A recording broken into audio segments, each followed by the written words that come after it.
موضوع الدرس في آلاء الله ونعمه على عباده سورة الرحمن تفسير ابن كثير. الحمد لله رب العالمين والصلاة والسلام على أشرف الأنبياء وسيد المرسلين سيدنا محمد وعلى آله وأصحابه أجمعين. اللهم صل على سيدنا محمد وعلى آل سيدنا محمد كما صليت على إبراهيم وعلى آل إبراهيم في العالمين إنك حميد مجيد. قال الله تبارك وتعالى في كلامه المجيد: بسم الله الرحمن الرحيم. فيهن خيرات حسان فبأي آلاء ربكما تكذبان. حور مقصورات في الخيام فبأي آلاء ربكما تكذبان. لم يطمثهن إنس قبلهم ولا جان فبأي آلاء ربكما تكذبان. متكئين على رفرف خضر وأبقري حسان فبأي آلاء ربكما تكذبان. تبارك اسم ربك ذي الجلال والإكرام. قال المؤلف والمفسر رحمه الله تعالى: أدام النفع بعلومه وعلومكم في الدارين آمين. إلى أن قال: حور مقصورات في الخيام. قال: خيام اللؤلؤ. وفي الجنة خيمة واحدة من لؤلؤة واحدة 4 فراسخ في 4 فراسخ عليها 4000 مصراع من ذهب. اب مفسر رحمت اللہ علیہ سورۃ الرحمن کی ان آیات کی تفسیر بیان فرما رہے ہیں. حور مقصورات فی الخیام. اللہ تبارک و تعالی مومن کو حور عطا فرمائیں گے جو خیموں میں بند رہنے والی. حور کہتے ہیں کہ جس کی آنکھوں کی سپیدی سپید ہو اور سیاہی سیاہ ہو. اور خیمے جو ہیں وہ دنیا کے خیموں کی طرح نہیں ہوں گے بلکہ خیام اللؤلؤ وہ موتی کا بنا ہوا خیمہ ہوگا.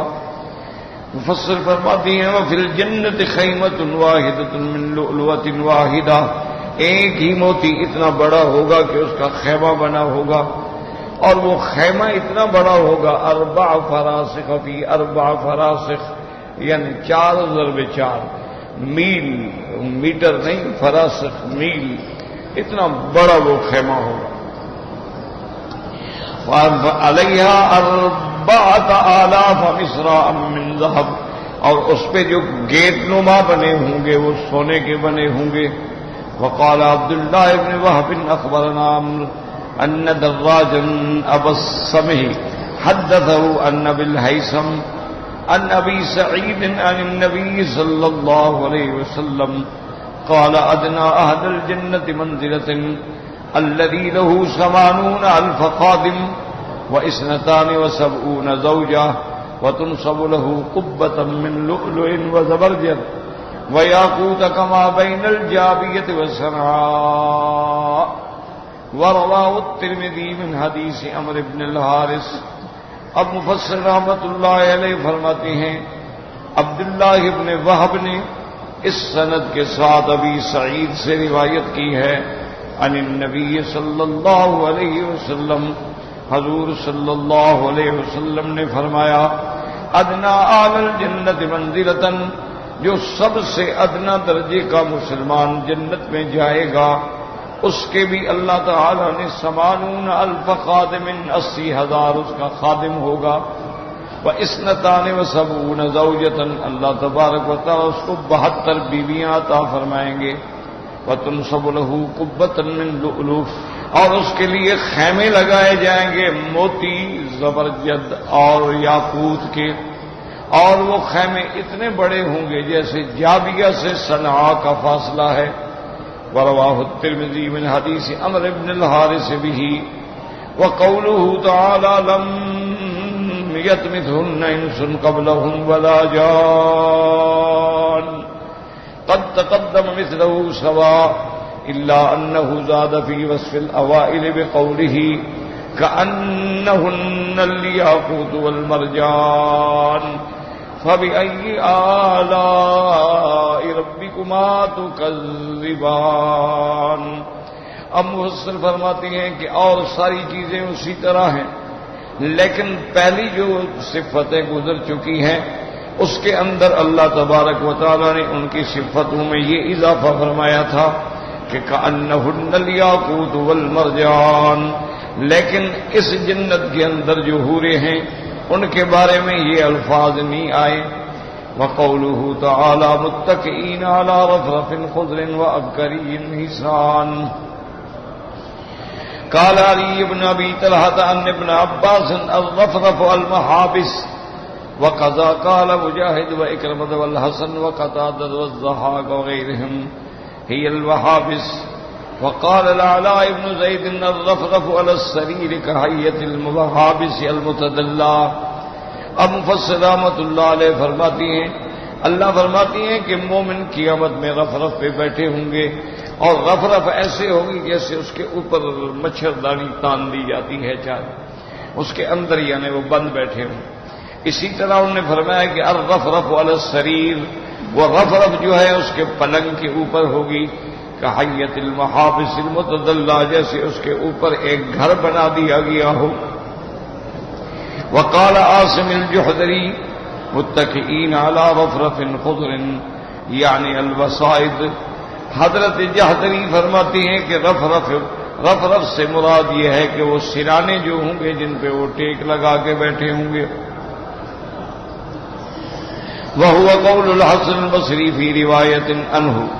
وقال ابو داود الطیالسی عن شعبۃ عن نبی بشر عن سعید بن جبیر فی قوله تبارک و تعالی متکئین علی رفرف خضر. قال الرفرف ریاض الجنہ. وہ فرماتی ہیں کہ رفرف سے مراد یہ ہے وہ جنت کا ایک باغ ہوگا.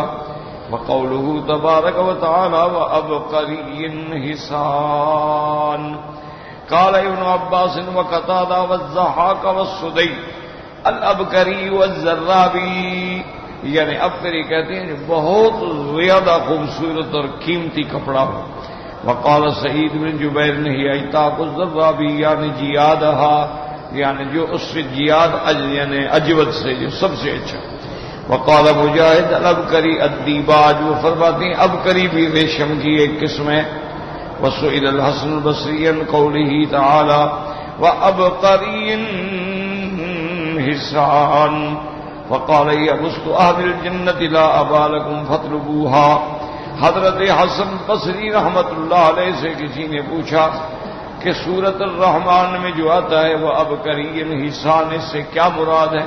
انہوں نے فرمایا خدا کے بندے یہ مومنوں کا فراش ہوگا، بستر ہوگا، اور کوشش کرو جنت حاصل کرنے کی. وعن الحسن روایت انہا المرافق. وہ کہتے ہیں یہ بھی ٹیک لگانے کے سہارے جو ساتھ رہتے ہیں. وقال زید بن اسلم الابکری احمر و اصفر و اخضر. ابکری جو ہے وہ ایک کپڑا ہے قیمتی، سرخ بھی ہوتا ہے، پیلا بھی ہوتا ہے، سبز بھی ہوتا ہے. وسئل العلاء بن زید عن الاکبری فقال البسط اسفل من ذلك. بساط جو ہے وہ اس سے کم ہوتی ہے، یعنی وہ اس سے بھی زیادہ ہوتا ہے. وقال ابو حضرت یعقوب بن مجاہد الابکری من ثیاب اہل الجنت لا یعرفہ احد. انہوں نے فرمایا ابکری جو ہے جنت والوں کا لباس ہوگا، کوئی بھی نہیں جانتا وہ کیا چیز ہوگی. وقال ابو العالیہ الابکری والتنافس المحملۃ الى الرکۃ. انہوں نے فرمایا کہ اس سے لباس ہوگا لیکن وہ باریک. وقال الکبسی کل ثوب موشی عند العرب ابکری. وہ فرماتی ہیں کہ جس کپڑے پہ کام کیا ہوا ہو، پھول بوٹے بنے ہوں، اس سب کو ابکری کہتے ہیں. وقال ابو عبادہ هو منسوب الى ارض يعمل بها الوشي، وہ فرماتی ہیں کہ اصل میں ابقر جو ہے ایک جگہ کا نام ہے، وہاں یہ کپڑوں پہ پھول بوٹے کا کام بنتا تھا۔ وقال الخليل بن احمد كل شيء نفيس من الرجال وغير ذلك يسمى عند العرب ابکريا، اور مسدد فرماتی ہیں خلیل ابن احمد، وہ فرماتی ہیں کہ ہر قیمتی اور اعلیٰ چیز جو ہے چاہے وہ بندہ ہو یا کپڑا ہو اس کو ابکری کہا جاتا ہے۔ ومنه قول النبي صلی اللہ علیہ وسلم فی عمر رضی اللہ تعالی عنہ فلم ارى ابکریا یفری فریہ، تو آپ نے حضرت عمر کو بھی فرمایا کہ وہ ابکری ہے، اتنی طاقت سے جو اس نے ڈول کھینچی ایسے میں نے نہیں دیکھا۔ وعلى كل تقدير فصفة مرافق أهل الجنتين الأوليين أرفع وأعلى من هذه الصفة وإنه قد قال هناك، اب مفسر فرماتے ہیں کہ ہر حال میں یہ بات ماننی ہوگی کہ پہلی جو جنتیں ہیں ان کے اندر جو چیزیں ہیں وہ ان دو جنتوں سے ارفع بھی ہیں، اعلیٰ بھی ہیں، چونکہ وہاں اللہ پاک نے فرمایا متکئین علی فرش بطائن وابن استبرق فنعت بطائن فرشهم وسکت عن ظہائرها اکتفاء بما مدح به البطائن بطریق الاولا والاحرى۔ اب مفسر فرماتا ہے کہ وہاں اللہ نے فرمایا متکئین علی فرش، مومن اپنے بستروں پہ ٹیک لگائے ہوں گے، اور ان بستروں کے لحاف جو ہیں ان کا اندر جو ہے وہ دیباج اور ریشم ہوگا، اوپر کا تو ذکر ہی نہیں کیا کہ پتہ نہیں وہ کیسا ہوگا۔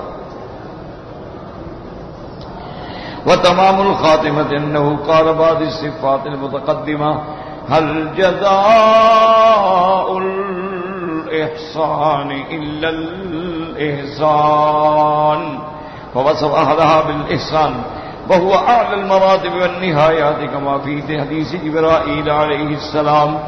اور اب المفسر فرماتی ہیں کہ ساری صفتوں کی انتہا اس پہ فرمائی کہ حل جزاء الاحسان الا الاحسان، کیا احسان کا بدلہ احسان کے علاوہ بھی کوئی ہو سکتا ہے؟ تو اللہ تبارک و تعالی نے مومنون کی صفتیں بیان فرمائی احسان، اور احسان جو ہے وہ ایمان میں سب سے اعلیٰ درجہ ہے، جیسے کہ حدیث جبریل علیہ السلام میں ہے لما سأل عن الاسلام ثم الایمان ثم الاحسان فهذه وجوه عديدة في تفضيل الجنتين الاوليين على هاتين الاخيرتين، نسأل الله الكريم الوهاب ان يجعلنا من اهل الاوليين۔ تو سب سے بڑا مرتبہ جو ہے وہ احسان کا ہے۔ اسی لیے یاد رکھیں کہ جب جبریل علیہ السلام آئے تو ایک انسان کی صورت میں آئے اور دو زانو ہو کر سرکار دو جہاں کے آپ کے گھٹنوں مبارک سے ایسے گھٹنے جوڑ کے بیٹھ گئے۔ تو حدیث مبارک میں آتا ہے کہ فوضع یدیہ علی رکبتیہ، تو اس کے بارے میں محدثین نے دو قول بیان کیے۔ ایک قول تو یہ ہے کہ جبریل علیہ السلام نے اپنے دونوں ہاتھ جو تھے وہ حضور کے گھٹنوں پہ رکھ دیے، اور دوسرا قول یہ ہے کہ جب وہ دو زانو ہو کے بیٹھا تو اپنے ہاتھ جو ہیں اس نے اپنے گھٹنوں پہ رکھ دیے۔ تو یہ ادب کا کمال ہوتا ہے کہ آدمی کسی کے سامنے دو زانو ہو کے بیٹھ جائے۔ اور اس کے بعد پھر جبریل علیہ السلام نے سوالات کیے۔ ان سوالات میں ایک سوال یہ تھا کہ مل اسلام، اسلام کس کو کہتے ہیں؟ تو حضور پاک نے بیان فرمایا اسلام استسلام ہے، اور اس نے کہا حضور چلو اسلام تو سمجھ آئے، ایمان کس کو کہتے ہیں؟ حضور پاک نے ایمان کا بھی بیان فرما دیا۔ اب تیسرا سوال جو اس نے کیا، اس نے کہا یا رسول اللہ مل احسان، احسان کیا ہو؟ تو یہ ایمان کا سب سے اعلیٰ درجہ، یعنی اسلام میں آدمی داخل ہوتا ہے پھر اس کو مقام ایمان ملتا ہے، پھر وہ درجہ احسان پہ فائز ہوتا ہے۔ تو حضور پاک نے فرمایا کہ ان تعبد اللہ کأنک تراہ فإن لم تکن تراہ فإنہ یراک۔ تم اپنے اللہ کی عبادت ایسے کرو گویا خدا کو دیکھ رہے۔ یاد رکھو کأنک یعنی گویا، ورنہ تو کوئی بندہ خدا کو تو نہیں دیکھ سکتا۔ تو معنی یہ ہے کہ اگر آدمی خدا کے سامنے کھڑا ہو اور اس انداز میں کہ گویا وہ اپنے اللہ کا دیدار کر رہا ہے تو کیسا خشوع ہوگا، کیسا خضوع ہوگا، مجال ہے کہ اس سے کوئی حرکت ہو۔ آپ نے فرمایا کہ اچھا اگر تم یہ مقام حاصل نہیں کر سکتے ہو فَإِن لَّمْ تَكُن تَرَاهُ فَإِنَّهُ يَرَاكَ، تو یہ مقام تو حاصل کرو کہ تم خدا کو نہیں دیکھ سکتے لیکن خدا تو تمہیں دیکھ رہا ہے۔ اسی لیے یاد رکھو کہ جتنے محدثین، مفسرین، مجتہدین، فقہاء، اولیاء گزرے ہیں، وہ کہتے ہیں کہ نماز ایک ایسی چیز ہے، یہ معراج ہے مومن کا، اور نماز ایسی چیز ہے کہ صلۃ بین العبد و بین الرب، یہ بندے کو اپنے اللہ سے جوڑنے والی ہے۔ نماز جو ہے عماد الدین، یہ دین کا ستون ہے، جیسے خیمہ ستون پہ کھڑا ہوتا ہے، نماز ہے تو دین ہے ورنہ نہیں۔ تو اس لیے وہ فرماتے ہیں کہ نماز میں جب آدمی کھڑا ہو تو بالکل یتوجہ الی اللہ بقلبہ وقالبہ، اپنے جسد، اپنے دل، اپنے دماغ، اپنے عقل، ہر چیز اسی طرف ہو کہ میں اپنے اللہ کو دیکھ رہا ہوں۔ اسی لیے ایک دفعہ ایک آدمی نماز پڑھ رہا تھا، اس نے داڑھی کو نماز میں کھجایا، خارش ہوئی تو نماز میں کھجایا، حضور پاک کی نظر پڑی، آپ نے فرمایا لو خش قلب ہو، اگر اس کے دل میں خشوع ہوتا تو اس کے ہاتھوں میں بھی خشوع ہوتا، کبھی حرکت نہ کرتا۔ اور آج کل ہم جو نماز پڑھتے ہیں بس دعا کریں، فرض تو اتر جاتا ہے، اللہ قبول فرما لے، ورنہ ہمارا تو یہ ہے کہ نماز میں کھڑے ہیں اور رومال بنا رہے ہیں، اور نماز میں کھڑے ہیں کبھی ہاتھ باندھ رہے ہیں، کبھی چھوڑ رہے ہیں، نماز میں کھڑے ہیں کبھی گھڑی دیکھ رہے ہیں، نماز میں کھڑے ہیں جوال دیکھ کے کس نے فون کیا ہے بند کر، یہ پتہ نہیں کون سی نماز۔ یعنی آدمی محنت بھی کرے، وقت بھی نکالے، وضو بھی کرے، مسجد میں بھی آئے، پھر بھی صحیح معنی میں نماز ادا نہ کرے۔ قوموا للہ قانتین، قنوت کا معنی یہی ہوتا ہے کہ مکمل خشوع۔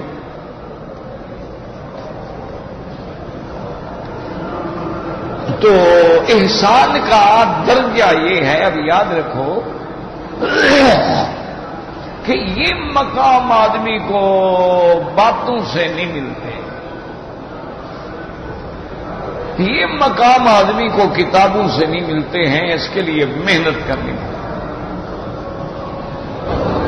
اسی لیے پہلے علماء کے اندر یہ قاعدہ تھا کہ طالب العلم پہلے علم پڑھتا تھا، تمام علوم سے جب فارغ ہو جاتا تھا دورہ حدیث مبارک پڑھ لیتا تھا اور اس کو مدرسے سے شہادہ مل جاتی تھی اور علم کی اعزاز کی پگڑی بنوا دیتے تھے کہ بھئی تم اب عالم ہو، تو اس کے بعد وہ کسی ولی اللہ کی صحبت اختیار کرتے تھے، ان کی صحبت میں آ کے 2 مہینے 3 مہینے 4 مہینے جتنے بھی اللہ توفیق دیتا وہاں رہتے، اور وہ بزرگ جو ہیں پھر ان کی تربیت کرتے، اور وہ تربیت جو ہے وہ بھی قرآن و سنت کی روشنی میں ہوتی۔ اس کی نماز صحیح کرتے، اس کے حروف کی ادائیگی صحیح کرتے، اس کی نیت صحیح کرتے، اور اللہ کے ذکر سے اس کے دل کو مانجھ دیتے، اور ہر وقت اپنی نگرانی میں اور اپنی زیر اثر اس کو رکھ کے ایک ایک قدم پر اس کی شیخ کی نظر ہوتی تھی کہ کوئی خلاف سنت تو نہیں قدم اٹھا رہا۔ اور جب تربیت کامل ہو جاتی تھی پھر ان کو کہتے تھے کہ ہاں بھائی اب جاؤ تم مدرسے میں کہیں بیٹھ کے پڑھاؤ بھی اور لوگوں کو دین کی تبلیغ بھی کرو اور دعوت بھی دو اور ان کی اصلاح کا کام بھی کرو، کیونکہ یہ چیزیں محنت کے بغیر نہیں آتی ہیں۔ اور جب آدمی محنت کرتا ہے، یاد رکھو، تو ایک تو ہماری یہ دو آنکھیں ہیں نا، ایک اللہ نے دل کے اندر بھی بصیرت رکھی ہے، تو جب رزق حلال ہوتا ہے، صدق کے مقال ہوتا ہے، اور ہر وقت زبان پہ اللہ کا ذکر ہوتا ہے، تو پھر وہ دل جو ہے اس کے زنگ اتر جاتے ہیں، دل صاف ہو جاتا ہے، اب وہ اس کی بصر کے ساتھ بصارت بھی کام کرنا شروع کر دیتی ہے۔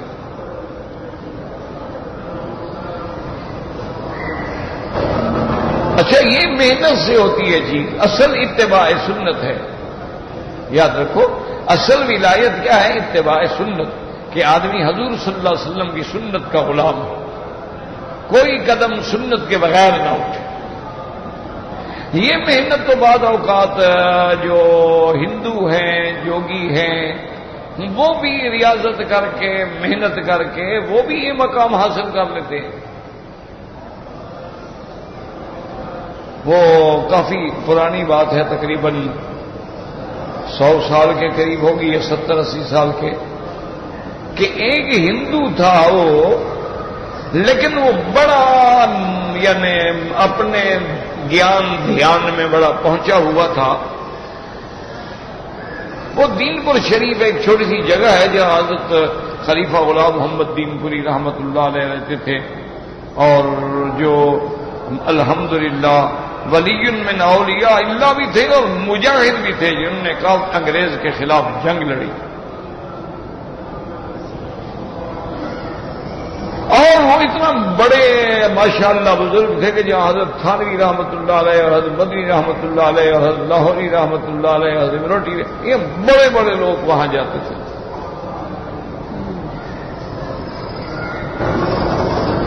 تو ان کے پاس وہ آ گیا، وہ جوگی، وہ ہندو پنڈت جو بھی تھا، انہوں نے کہا جی میں لنگر میں رہنا چاہتا ہوں۔ فرمایا چاہتے ہو، ہمارا تو بھائی کسی سے جھگڑا نہیں، ہندو ہو سکھ ہو، یہ تو لنگر ہے۔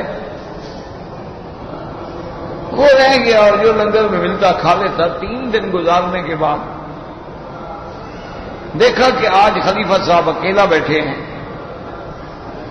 تو آگے اور کہنے لگا کہ حضرت میں اجازت لینے آیا ہوں، آپ نے بڑی مہربانی کی، مجھے ٹھہرنے کی جگہ دی، مجھے کھانا دیا،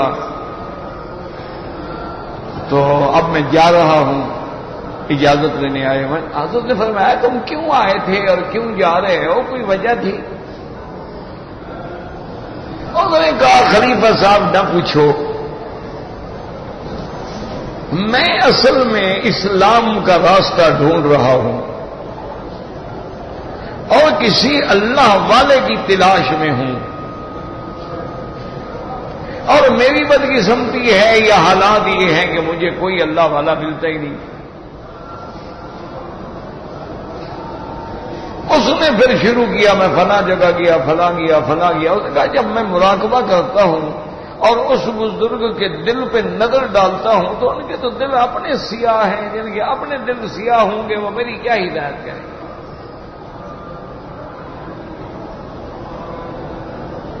اس نے کہا حضرت میں جس بزرگ کے پاس گیا، میں نے مراقبہ کیا، تو مجھے ان کے دل پہ جب میں نے اپنی توجہ مرکوز کی تو وہ تو سیاہ ہیں۔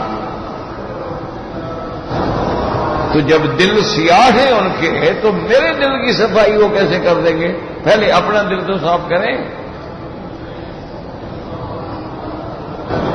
ہوں، حضور نے فرمایا نا کہ جب آدمی گناہ کرتا ہے تو دل پہ ایک نقطہ لگ جاتا ہے، دوسرا گناہ کرتا ہے دوسرا نقطہ لگ جاتا ہے، تیسرا کرتا ہے تیسرا، حتیٰ اس بدہ قلبہ دل سیاہ ہو جاتا ہے۔ اور جب دل سیاہ ہو جاتا ہے اس کی علامت میں آپ کو بتا دوں یہ ہوتی ہے کہ آدمی گناہ کو گناہ ہی نہیں سمجھتا۔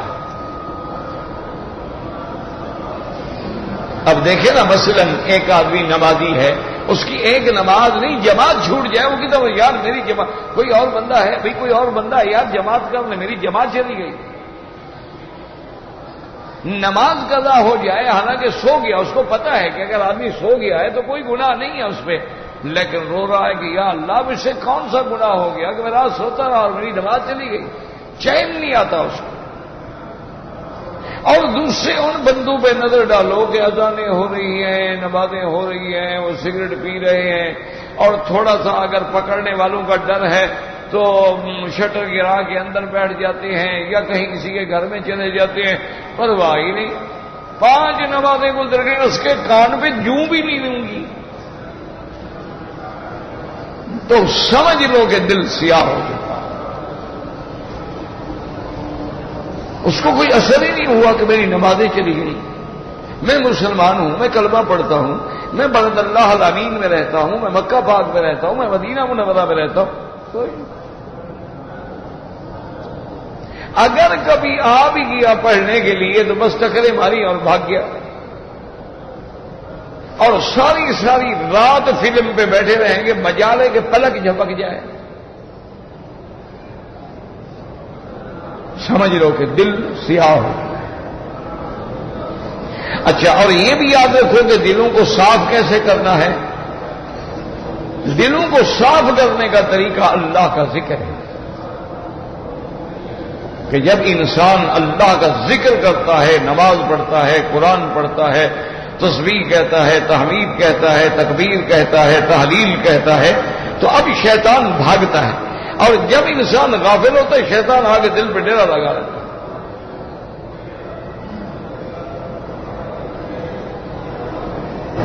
اب ایک آدمی، یعنی ایک چھوٹی سی مثال سمجھ لو، ایک آدمی نے کبھی سگریٹ نہ پی ہو نا، اس کو سگریٹ دے دو تو اس کو اسی وقت ٹھسا لگ جائے گا، وہ یار چھوڑی کیا پلا دیا مجھے، اچھا جو روز پیتا ہے اس کو کیوں کچھ نہیں ہوتا؟ وجہ کیا ہے کہ وہ دل سیاہ ہو گیا کہ احساس سے گناہ مر گیا ہے، گناہ کا احساس ہی نہیں ہوتا۔ وہ شراب میں ہیں جناب، اس میں ہیں، اور بڑے پڑھے لکھے لوگ، بڑے اعلیٰ تعلیم یافتہ لوگ، ان کی راتیں جو ہیں بس شام ہوئی شراب پیا اور اس کے بعد گناہوں میں زندگی گزر گئی، صبح 11 بجے تک پڑے ہوئے ہیں۔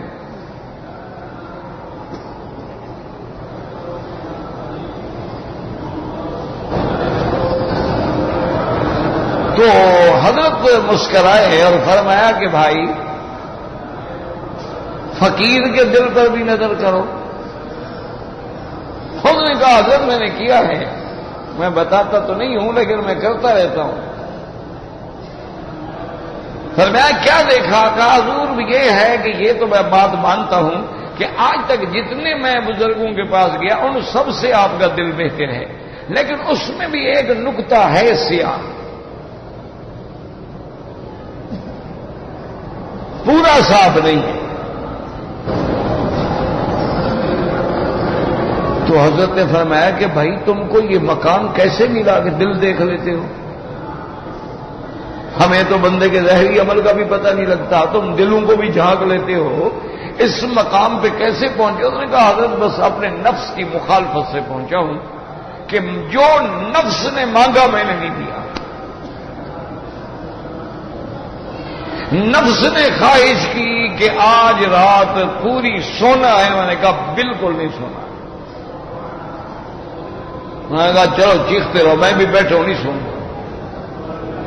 نفس نے کہا یار آج تو دل کرتا ہے کوئی بچے قسم کا بہترین کھانا کھائیں، میں نے کہا میں تمہیں آج بھوکا مروں گا، فکر نہ کرو۔ نفس نے خواہش ظاہر کی کہ یار یہ دودھ بڑا اچھا بک رہا ہے، ہم بھی ایک لے لیں۔ میں نے کہا نہیں، دودھ کا تو میں پانی بھی نہیں دوں گا۔ انہوں نے کہا جی میں نے جب نفس کی مخالفت کی ہے، نفس کو کچل ڈالا ہے، تو اللہ نے یہ میری آنکھیں کھول دی ہے۔ تو آپ نے فرمایا اچھا بات سنو، سیدھی بات بتانا، اس وقت تم میرے ہاتھ پہ بیعت کر کے اسلام لانا چاہتے ہو؟ کیا کہتا ہے نفس تمہارا؟ خود نے کہا جی نفس کہتا ہے بالکل، نہ بیعت ہونا ہے اس مولوی کے، نہ اسلام لانا ہے۔ تو میں نے کہا پھر نفس کی مخالفت کرو بدبخت۔ کیوں؟ اگر نفس کی مخالفت نہیں کرو گے ساری بزرگی تیری چھن جائے گی۔ اب تیرا نفس کہتا ہے اسلام نہ لاؤ، تیرا نفس کہتا ہے اس بزرگ کی بیعت نہ کرو، تو نفس کی مخالفت کرو۔ اس نے کہا جی بالکل ٹھیک ہے، مجھے کلمہ پڑھا ہے، میں نفس کو نہیں مانتا۔ تو کلمہ پڑھ لیا، پھر حضرت کے ہاتھ پہ بیعت بھی ہو گیا۔ اب حضرت مسکرائے اور فرمایا اچھا ابھی دیکھو اب تو بھائی بن گئے، مسلمان ہو گئے ہم، اب ذرا مراقبہ کرو میرے دل کی کیفیت دیکھو۔ اس نے پھر مراقبہ کر لیا۔ اس نے کہا حضرت کمال ہے، آج تو آپ کا دل بالکل شیشے کی طرح صاف ہے، کوئی داغ شاغ نہیں۔ انہوں نے فرمایا بدبخت وہ داغ تیرے کفر کا تھا، تمہیں لوگوں کے دل میں جو نظر آتا تھا سیاہی تیرے کفر کی تھی، تو جب شیشے کے سامنے سیاہی ٹکڑا رکھو گے تو آگے سیاہ نظر آئے گا۔ وہ تو بدبخت تیری سیاہی تھی، اب تیرے اندر کی سیاہی ختم ہو گئی ہے تو ان کا دل بھی صاف ہو گیا۔ یہ تو تیرے کفر کا سواد تھا۔ انہوں نے کہا میں تو زندگی بھر روتا رہا، آج مسئلہ حل ہوا۔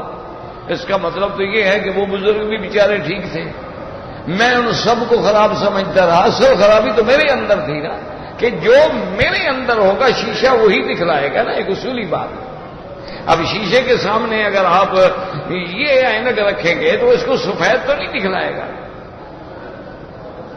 شیشے کے اندر آپ سامنے کھڑے ہوں گے، اگر آپ کا چہرہ صاف ہے صاف دکھلائے گا، اور صاف نہیں ہے تو وہ دکھلائے گا۔ تو دل جو ہے یہ بھی تو ایک شیشہ ہوتا ہے۔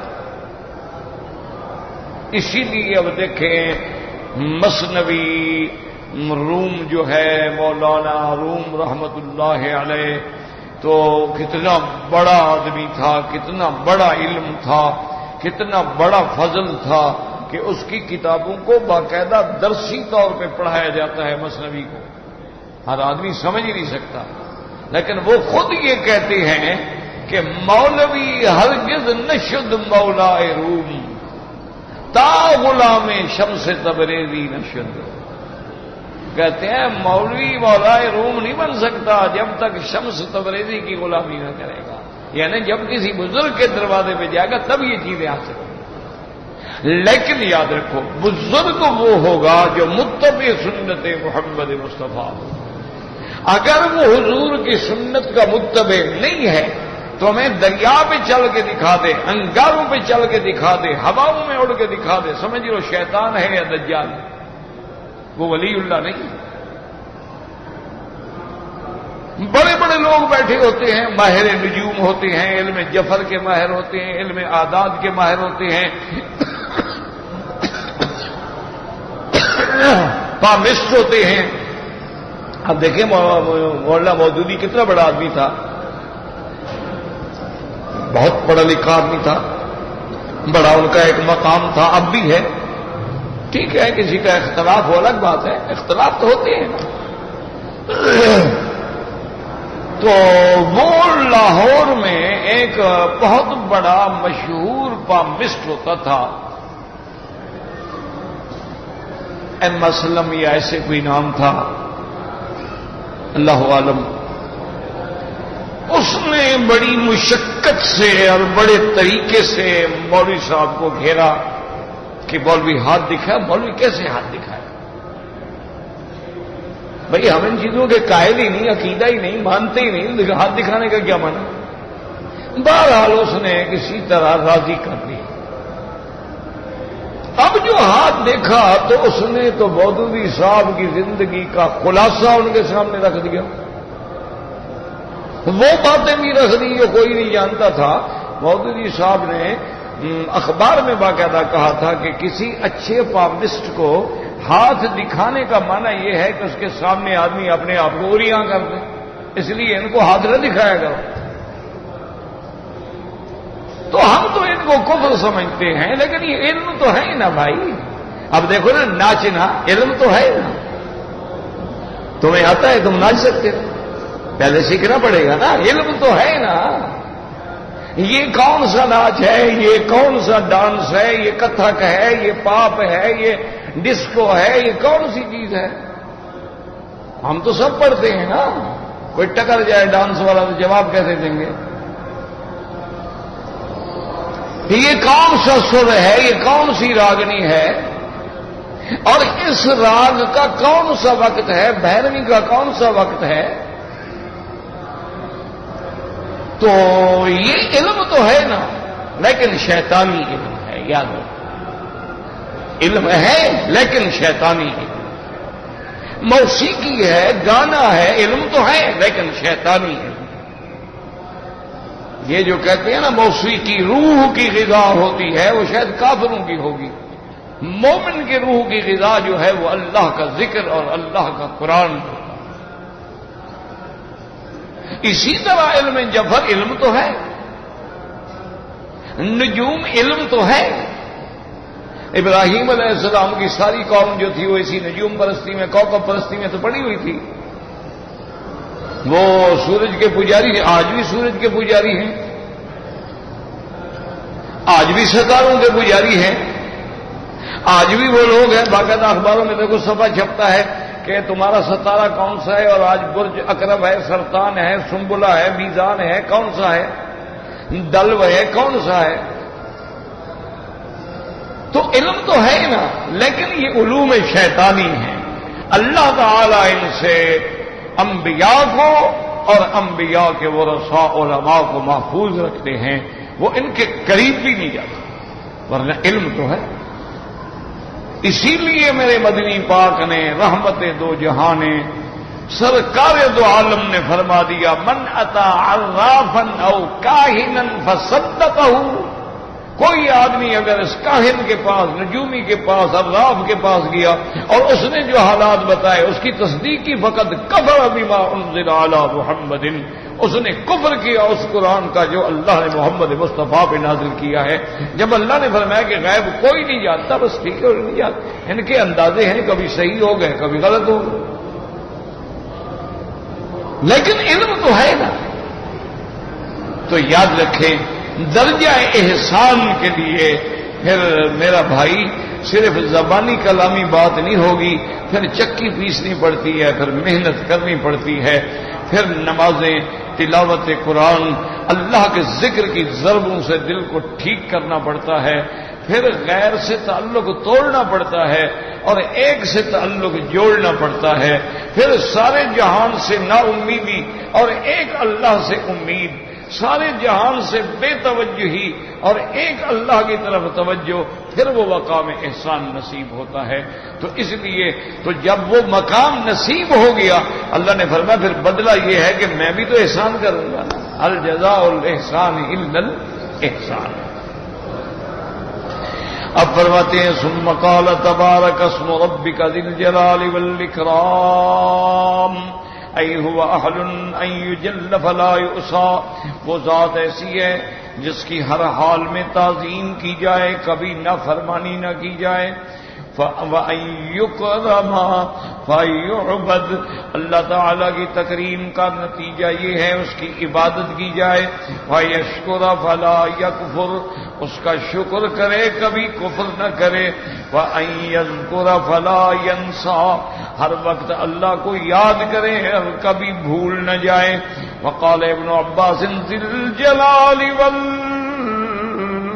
والاکرام ذی العظمت والکبریاء۔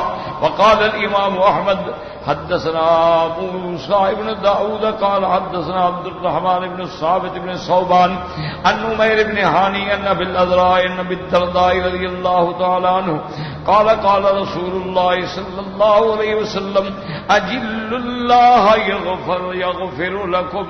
تم اللہ کی عظمت بیان کیا کرو، اللہ کی تعظیم، اللہ تمہارے گناہ معاف کر دیں گے. وفي الحديث الآخر ان من جلال الله اکرام ذي الشيبة المسلم وذي السلطان وحامل القرآن غیر الغالی فيه والجافی عنه.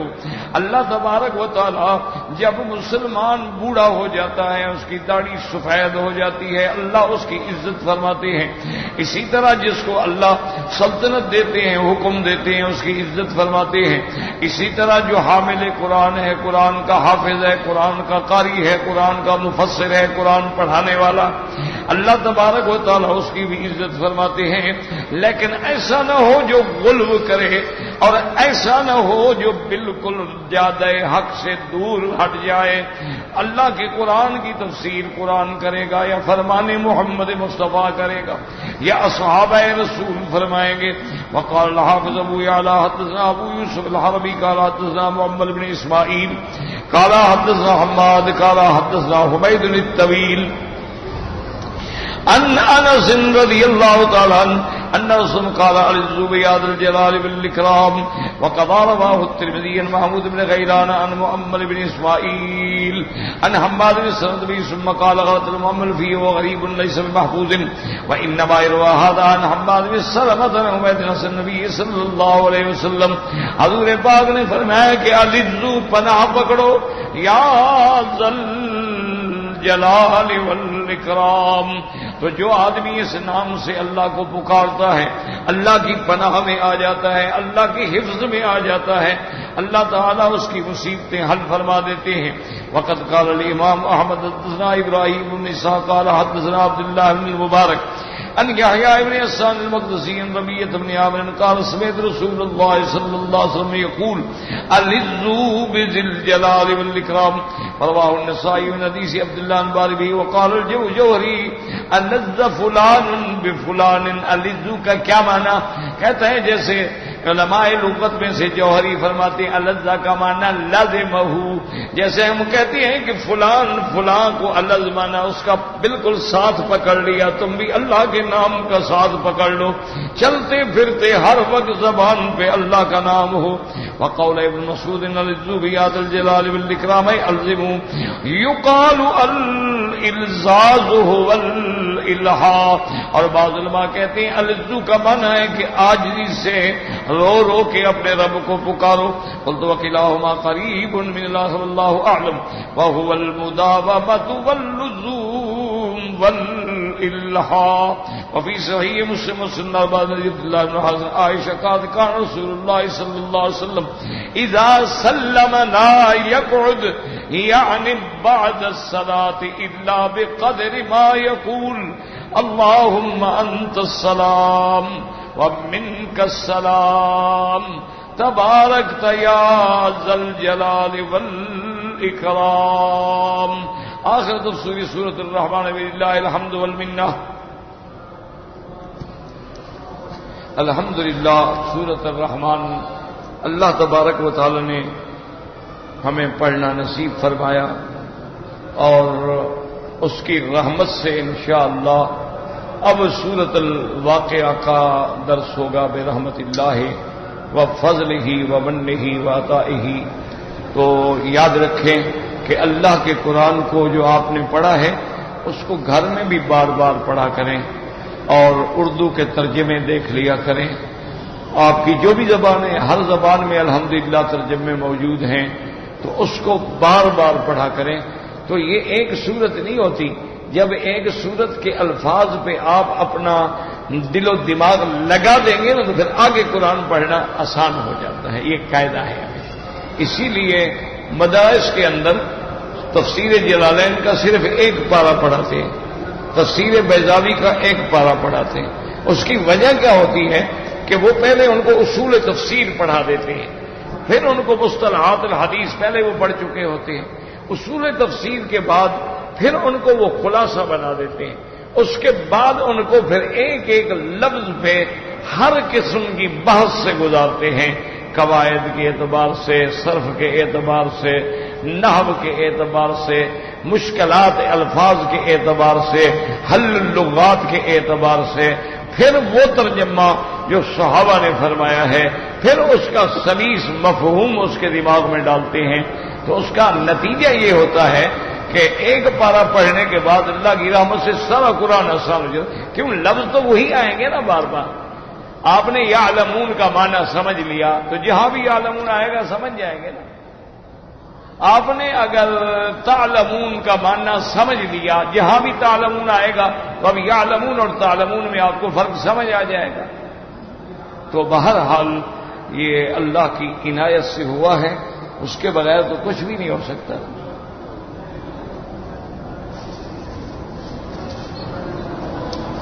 کہتے ہیں جی کہ میں نے اللہ تعالی کے فضل سے حج کیا ہے، اور حج کرنے سے آدمی کے تمام گناہ معاف ہو جاتے ہیں، لیکن مجھے پہلے والے گناہ جو ہیں وہ یاد آتے رہتے ہیں۔ میرا بھائی بات یہ ہے کہ مثلا ایک جگہ آپ گھر میں آگ جلاتے ہیں، کھانا پکانے کے لیے چولہا ہے، آگ جلاتے ہیں، اب آگ بجھ گئی، آپ نے وہاں سے اس کی راکھ واکھ بھی جھاڑ دی، لیکن اس آگ کے نشان اور اثرات تو پڑے ہیں نا وہاں۔ تو یہی وجہ ہوتی ہے کہ گناہ ہمارے معاف ہو جاتے ہیں، لیکن ان کے کچھ اثرات تو ہیں نا ہمارے اندر۔ تو اس اثرات کے مٹانے کا حل یہ ہے کہ زیادہ سے زیادہ اللہ کا ذکر کرو، زیادہ سے زیادہ استغفار کرو، زیادہ سے زیادہ حضور صلی اللہ علیہ وسلم پہ درود پڑھو، تو انشاءاللہ تبارک و تعالی ساری اصلاح ہو جائے گی۔ اور اگر بندے کو گناہ یاد آتے ہیں اور نادم ہوتا ہے تو یہ بھی ایک نیکی ہے، یہ بھی ایک نیکی ہے کہ اپنی غلطیوں کو یاد کر کے بندے کو ندامت ہوتی ہے، احساس ہوتا ہے، اور وہ سوچتا رہتا ہے میں کیا تھا، میری زندگی کیسے غلط تھی، اب اللہ نے مجھے حج نصیب کر دیا، اللہ نے مجھے اپنا گھر نصیب کر دیا ہے۔ تو اس کا علاج میرا بھائی یہی ہے کہ کثرت سے ذکر کرو، اور آج کل کے دور میں ویسے بھی اللہ والوں کا ملنا بڑا نایاب ہو گیا ہے، اب کوئی ہماری بدقسمتی ہمیں تو نہیں ملتا بھائی۔ تو اب علاج کیا ہے کہ وہی علاج کرو جو ابتدا میں تھا، اسی سے اصلاح ہوگی، کہ جتنا وقت ملے قرآن پڑھو، 10 منٹ بھی مل جائیں، ایک صفحہ تو پڑھ لو گے، ایک رکوع تو پڑھ لو گے، جتنا تمہیں وقت ملے قرآن پڑھو، اور جتنا وقت ملے استغفار کرو۔ اچھا، استغفار کے لیے وضو کی کوئی ضرورت نہیں، بغیر وضو آپ بیٹھے ہیں، دکان ہے، تجارت ہے، گاڑی چلا رہے ہیں، پڑھتے رہے، آپ بستر پہ بیٹھے ہیں، پڑھتے رہے۔ اور تیسری چیز ہے درود شریف، یہ چلتے پھرتے اٹھتے بیٹھتے ہر حال میں درود شریف پڑھیں۔ اب یہ 3 چیزیں ہیں، اس سے اصلاح آدمی کی ہو جاتی ہے۔